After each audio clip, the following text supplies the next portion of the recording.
Staying on the ground on the south of the island, let's take a look at two of Malta's famous Neolithic temples, Hajarim and Nidra. The oldest of the two is Nidra, and is thought by many archaeologists to be one of the oldest freestanding stone structures in the world.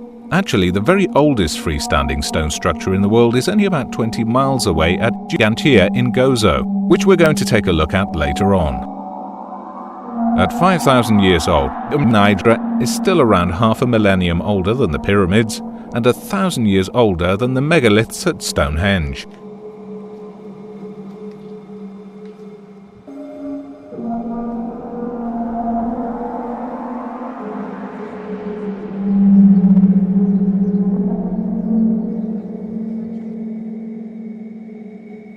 When you visit this place, take some time to imagine how it might have looked before the tourists arrived.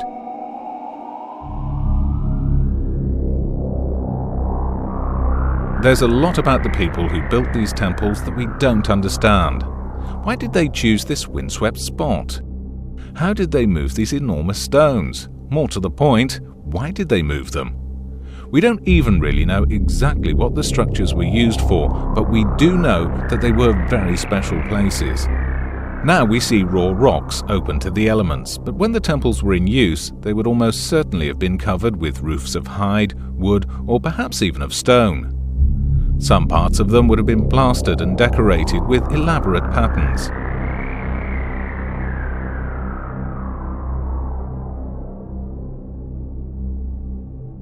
A couple of thousand years after the temples were built, their builders left Malta and the pages of the history books. Nobody knows what happened to them or where they went.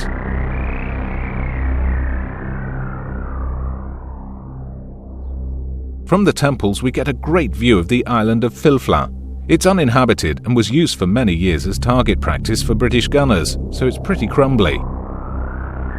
The enormous boulders that have been blown out of the cliffs litter the shoreline and are home to sheer waters and probably the biggest colony of storm petrels in the Mediterranean. Now, if you're wondering where such an enormous chunk of limestone comes from, come back with me into the air over Maluba. According to local legend, this was a tiny hamlet where residents, for reasons that are not well recorded, incurred the wrath of their creator. The long and the short of it was that God blew the wicked little village off the face of the planet. The remains fell to earth upside down a few miles off the coast, to be christened, you've guessed it, Filfla. Let's take another look at the map. We're going to more or less follow the shoreline all the way round to Dingley. Here we're going to leave the coast, and in fact we'll switch to the evening flight in the other aircraft to fly back across the island to the east of Valletta and the three cities. We'll then follow a northwesterly course towards Mileja Bay.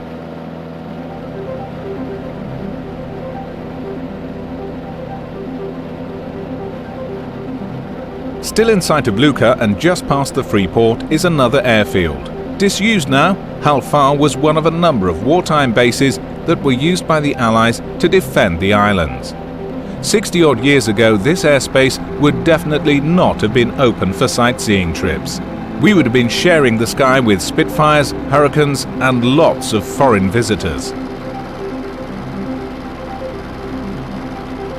High on most people's top 10 things to do in Malta list would be a visit to the Blue Grotto. It's a cave system that's only reachable from the sea, so to get there you'll need to go to the little inlet of Widizuri and buy a ticket for one of the small motorboats that take tourists.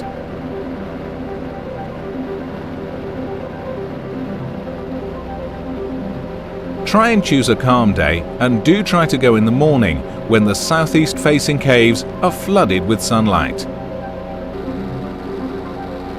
Afterwards, drive up the hill to the temples. We're over Nidra, and from the air it's easy to see the cloverleaf arrangement of the chambers. I struggle, but some people see the form of a fat lady, the Earth Mother or fertility goddess here.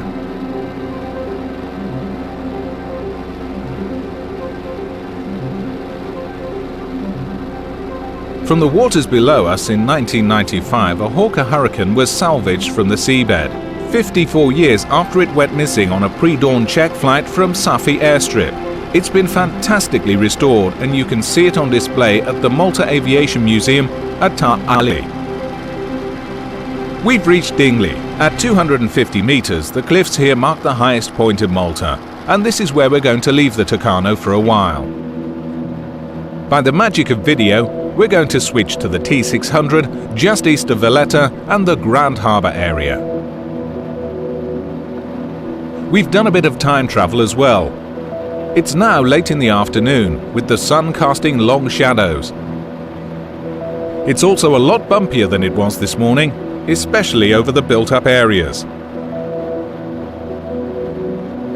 These deep water anchorages have been a major attraction for seafarers throughout the ages, from the trading vessels of the Phoenicians right up to the cruise liners that use the harbour today. Romans, Arabs, French and British have all anchored their fleets here, not to mention the galleys of the Order of St. John of Jerusalem, the Knights of Malta, who built these cities and called this place home for more than 2.5 centuries.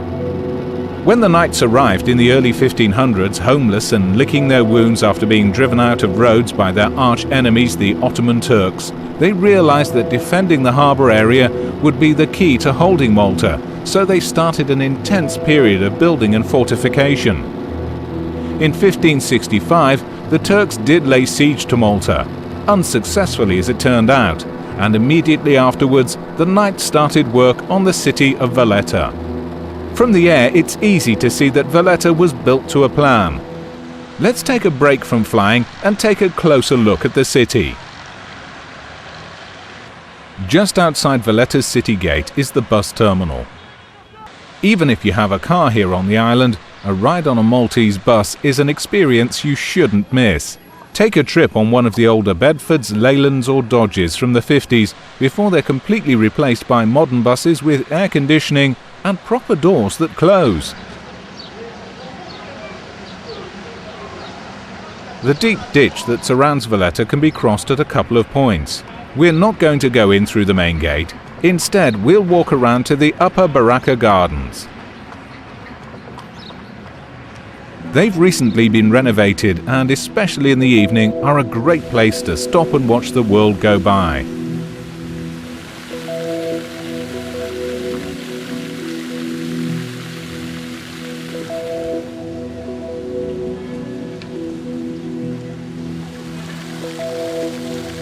Have a drink by one of the fountains, or spend a while looking out over the creeks and fortresses of the Grand Harbour.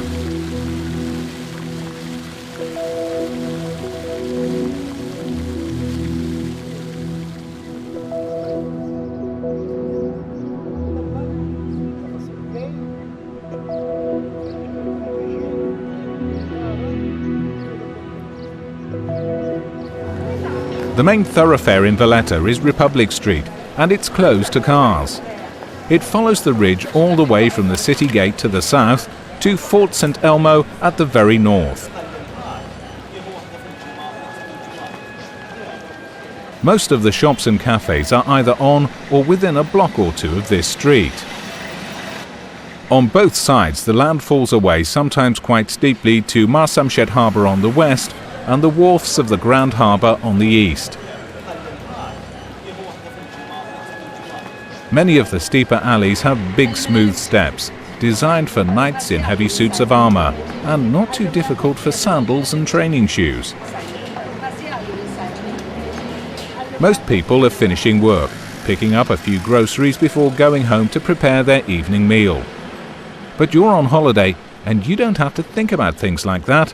Not for a while, at least. Why not find a shady cafe or restaurant, preferably somewhere with a bit of a view, and enjoy the last of the afternoon sun?